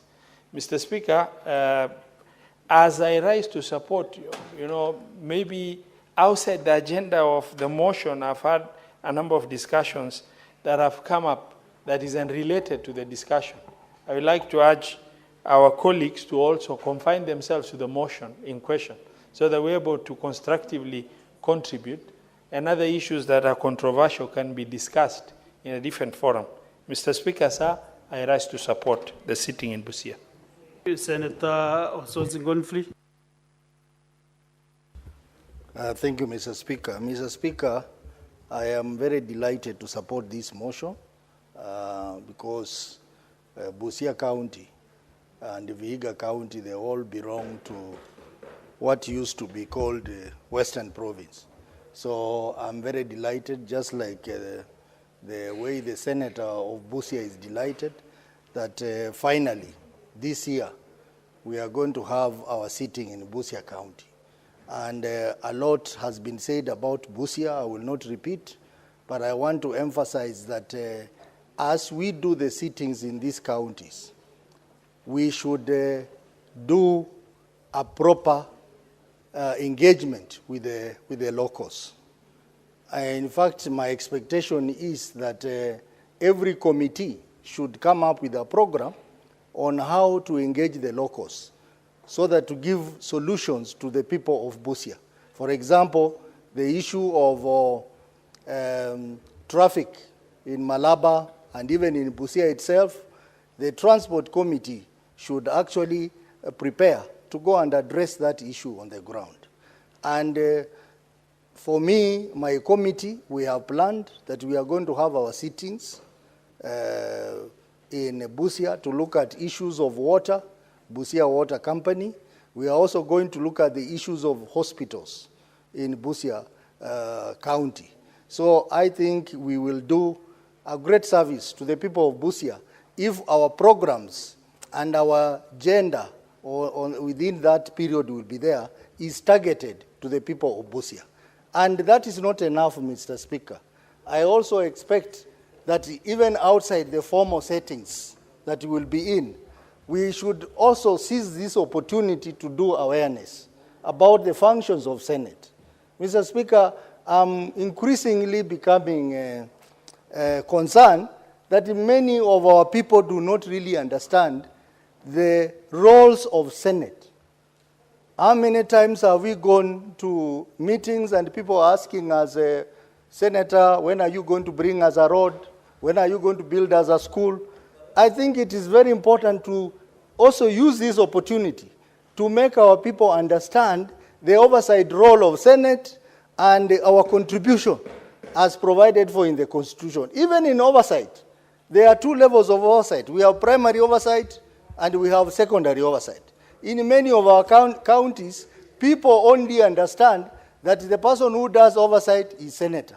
They have even forgotten that MCAs also have a role to do primary oversight. These are things that I expect the Secretariat to have a program to create awareness to the people of Busia so that Senator Sifuna Edwin Watenya. Honorable Speaker, we continue to grapple with the very unfair application of the rules of this House, that people will bring irrelevant discussions when they are making contributions, but people only rise to object when others do it. Honorable Speaker, let me begin by saying I am very proud that I was a member of the House Business Committee in 2024 when we made the decision to host Senate Mashinani in Busia. And Honorable Speaker, please pause my time. Senator Boni Karwale, Senator Aliroba. Yeah, Speaker, I was saying I was a member of SBC when this decision was made. And I want to correct something that has been said here, that people have forgotten, members have forgotten that in fact last year we did not have Senate Mashinani because we had been given an option of choosing between Busia and Baringo. And would you believe it, Honorable Speaker, we were not able to go to Busia as a Senate because we were told that this House has no resources to get senators to Busia. And that is why when members of the National Assembly ask us, what exactly is the Senate's problem with the National Assembly or with Parliament generally? These are some of the things, because we are hindered in our ability to perform our functions because of the sort of facilitation for our functions that we get from Parliament. So, members of the National Assembly, I hope you understand the things that the Senate goes through. Honorable Speaker, in Turkana we had a very good experience. I was happy because when you go to these places you learn a lot. That even in the chambers where our colleagues, the members of the county assemblies sit, where we share and that oversight responsibility. Honorable Speaker, we are very lucky as a Senate. And my prayer has always been that all the county assemblies would reflect or look like the Senate in here in Nairobi, so that the members of the assembly can also be able to undertake their functions in an environment, the same environment that we enjoy. Honorable Speaker, I come from Bungoma. That's my hometown. And there are many ways to access Busia from Bungoma. You can use the road from Kandui to Malaba. There's another one that goes through Bumula. There's another one that goes through Matungu. Honorable Speaker, I want to disclose here that as SG of ODM, I'm very proud of the county of Busia. The county of Busia has the highest percentage of registered voters who are members of ODM. It is not Siaya that is number one, or Homa Bay. It is Busia County, number one in the registration of members of ODM. So I am very proud of that county. We won almost all the seats there, Honorable Speaker, which is a factor that makes me very proud as well.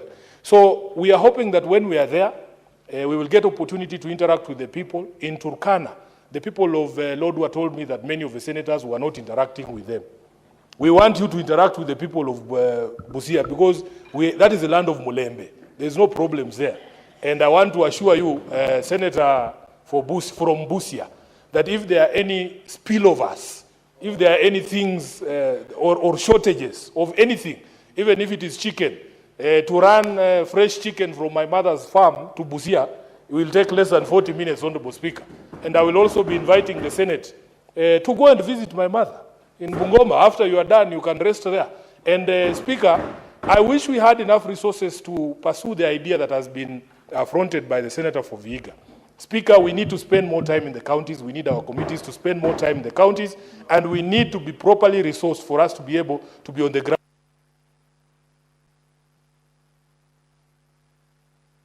To request for more time to this afternoon. Speaker, strictly 1 minute, kindly. Experience. The one thing that the governors don't like to see is the Senate on the ground. Is the Senate on the ground. I am happy that upon my request, the Committee on Public Accounts is coming to Nairobi to audit our projects. The Committee on Devolution is also coming to audit the state of devolution in Nairobi. Imagine, Honorable Speaker, if all the committees of this House were to spend 1 week in Meru. The Committee on Roads is sitting somewhere, Public Accounts is looking at the books. I think we would do better and thorough work on the ground if we were able to spend more time there. And I want to beseech this House to make it possible for our committees to spend more time on the ground, especially in these last 2 years, Honorable Speaker. We should spend more time on the ground to audit projects and the performance of these governors, because that is what we were elected to do. I thank you, Honorable Speaker, for your kind indulgence. Well spoken, because Senator Charagai was said to put an intervention. He thought you and I. Yeah. Okay, we are almost concluding. Next is Senator Oburu Odinga. Yes, thank you, Mr. Speaker, sir, for the opportunity. Mr. Speaker, sir, I come from Siaya County, which is bordering with Busia. And Mr. Speaker, history has it that when Western was part of Nyanza, Busia, part of Busia, which is Samia and Manyala, were part of Central Nyanza. They were not part of North Nyanza. And Busia is our connection with Uganda. Actually, that is the umbilical cord between us and Uganda.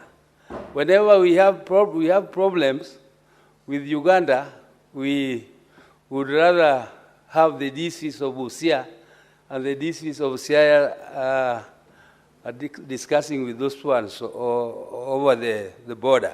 And when you go there, you will be able to witness all this.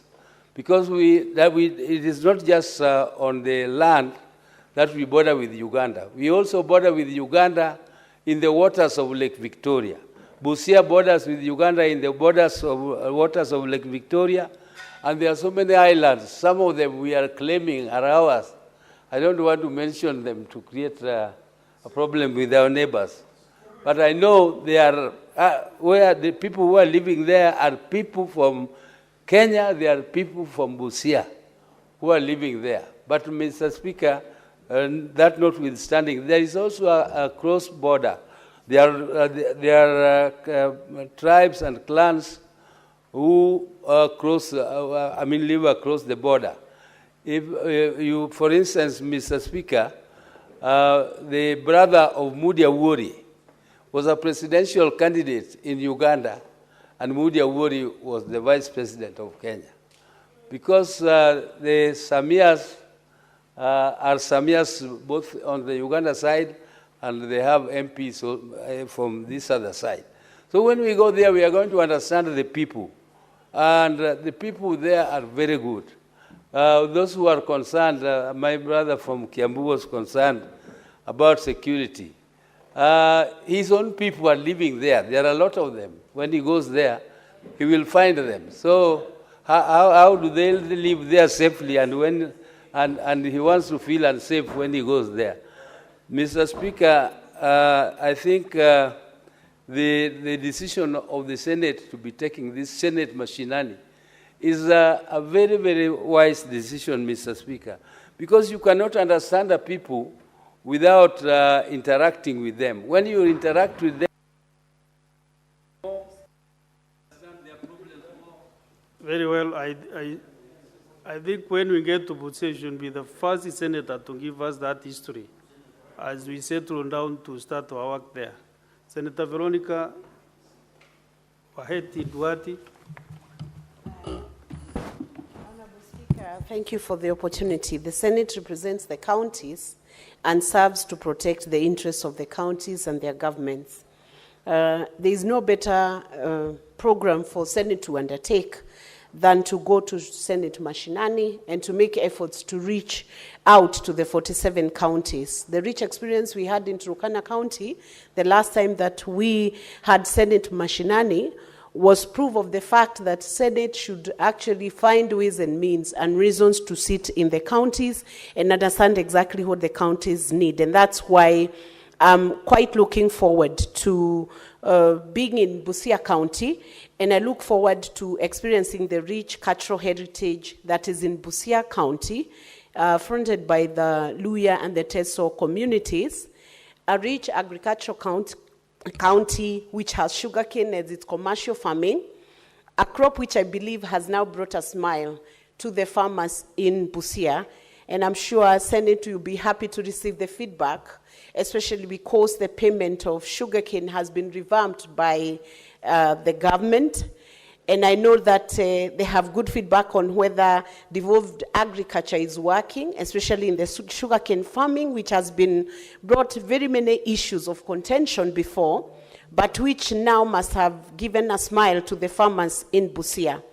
It also hosts a one border stop point, Honorable Speaker, and this can help us to see how that border point has helped the county to revamp the trade that is happening around Lake Victoria, and that is connecting the East African region, Honorable Speaker.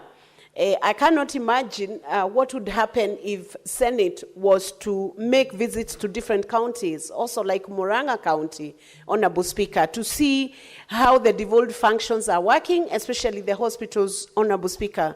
So we are asking the county of Busia, especially the county government of Busia, please check out how your hospitals are, whether the mothers are comfortable, because the senators will be there, and we will be able to see whether those hospitals are meeting the standards and whether the money that is being devolved to that county, Honorable Speaker, is reaching to give the service to Wananchi.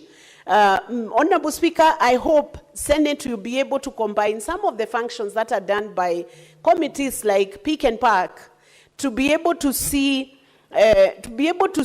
whether the devolved function and the way the funds are being utilized to serve the people in Busia, Honorable Speaker, is being honestly done, or it's another, I'm avoiding to use a crime scene, Honorable Speaker, because we have seen several counties, those funds never.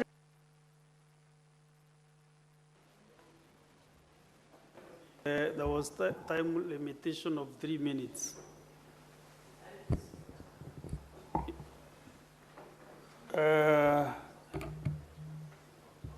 Senator Wakoli, you on the line, but I think you'll be sentenced to opt out.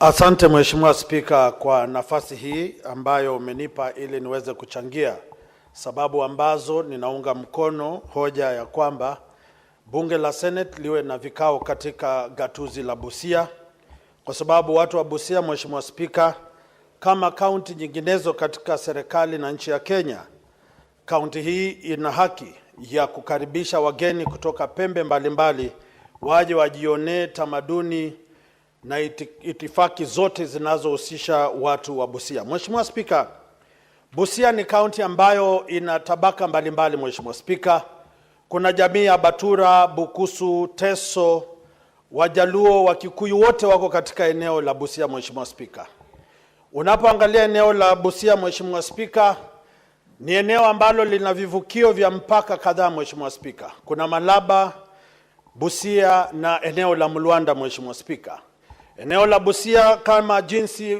wenzangu wametaja, kuna ukulima wa pamba, ukulima wa mahindi, ukulima wa parachichi, ukulima wa miwa. Mheshimiwa Spika, na ni muhimu watu wa Busia wapate nafasi hii, kwa sababu baadhi ya viongozi nchini humu hutamka maneno ambayo hawaelewi na hawajui mbona, kana kwamba eneo la Busia linahitaji fedha la kusawazisha miradi ya maendeleo. Mheshimiwa Spika, eneo la Budalangi, eneo la Teso, Mheshimiwa Spika, ni maeneo ambayo watu wana uchochole, wana umaskini, na ambao lazima fedha zifike ili watu waweze kujivunia.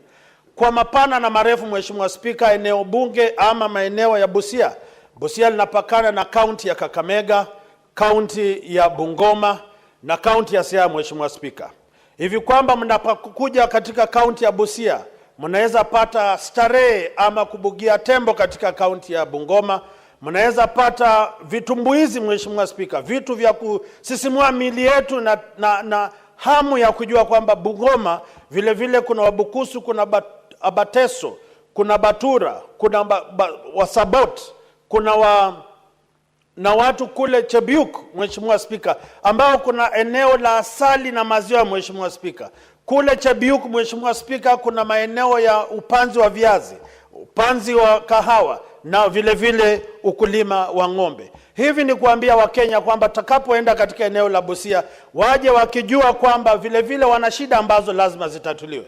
Barabara ya kutoka Kisumu kwenda Busia, Mheshimiwa Spika, vile vile kuna barabara ya kutoka Mayoni kwenda Nambale na kufika paka kule Busia. Mheshimiwa Spika, kuna barabara ya kutoka Busia kuja paka Mateka na maeneo mengine. Mheshimiwa Spika, hivi ni kusema kwamba Senate likiwa katika eneo bunge ama kaunti ya Busia ni kuweka.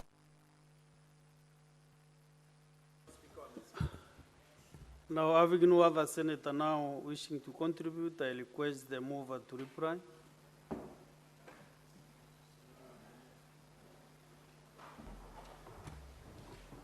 Thank you, Mr. Speaker. Mr. Speaker, I want to thank colleagues for supporting this very important motion, and wish to use this opportunity to urge the governor of Busia to be ready for us. We would like him to be ready for us. We have questions we want to ask him. He runs a budget of 9.8 billion shillings per year.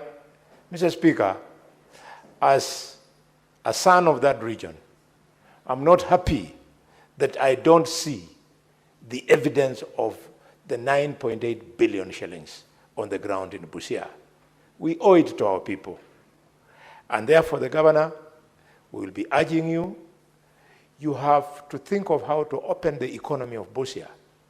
There is no reason, Senator of Busia, why the governor of Busia cannot take advantage for the East African trade protocols, along with the governor of Siaya and the governor of Kisumu and the governor of Homa Bay, to open up the blue economy.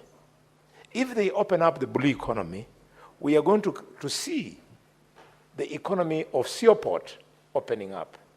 The economy of Port Victoria is going to open up. The economy of Port Bunyala will open up. They're just staying there. The governors of the Lake region should stop looking at Lake Victoria just in terms of fishing. They have to open up. I don't see why, Mr. Speaker, the governor of Busia cannot develop Bumbe Beach, very beautiful, back home there. I don't see why he is not developing Shisenye Beach, very beautiful back home there. We need to put that encouragement to him. 2 years is still a long time. He can be able to open up the economy of Busia. And with those many remarks, Mr. Speaker, I move and I thank you.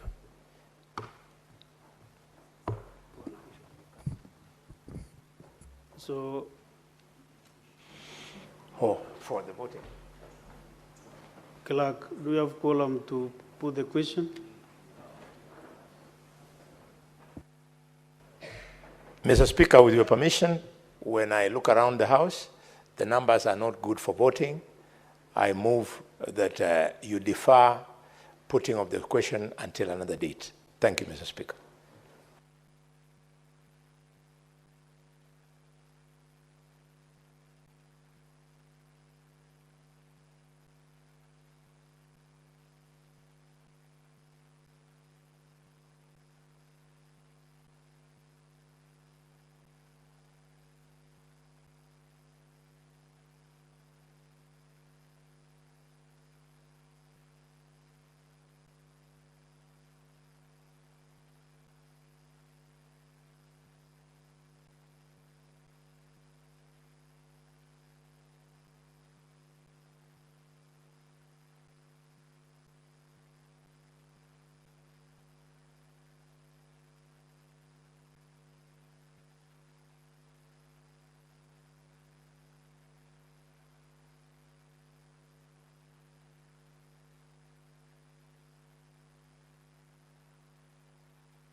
Honorable Senators, let me understand whether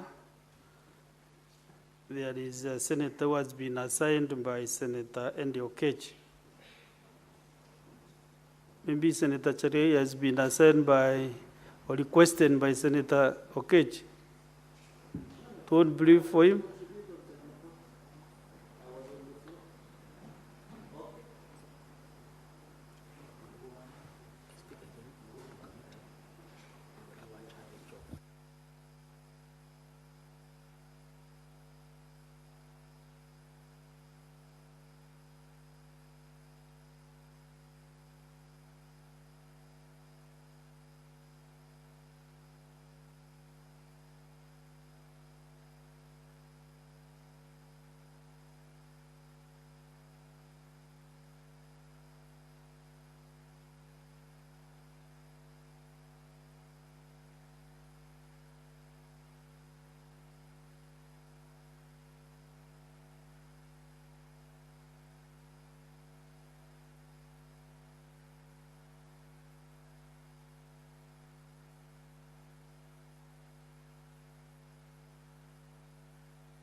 Next order.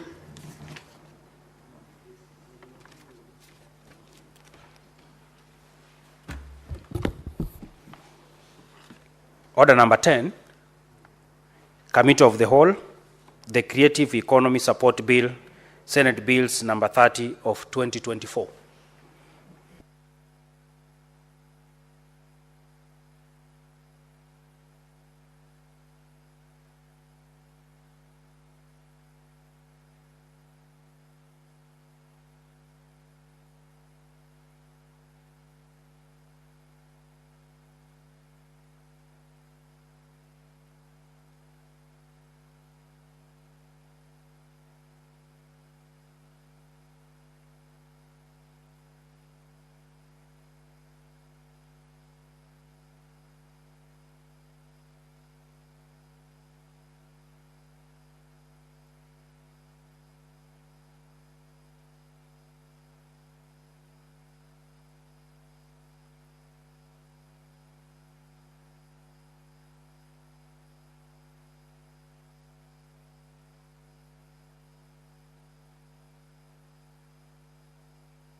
Honorable Senators, we are now in the Committee of the Whole for the Creative Economy Support Bill, Senate Bills number 30 of 2024.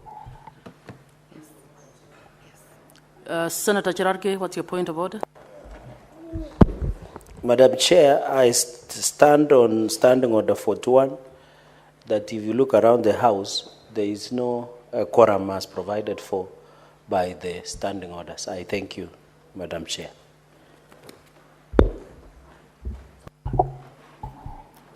Clerk, is there quorum?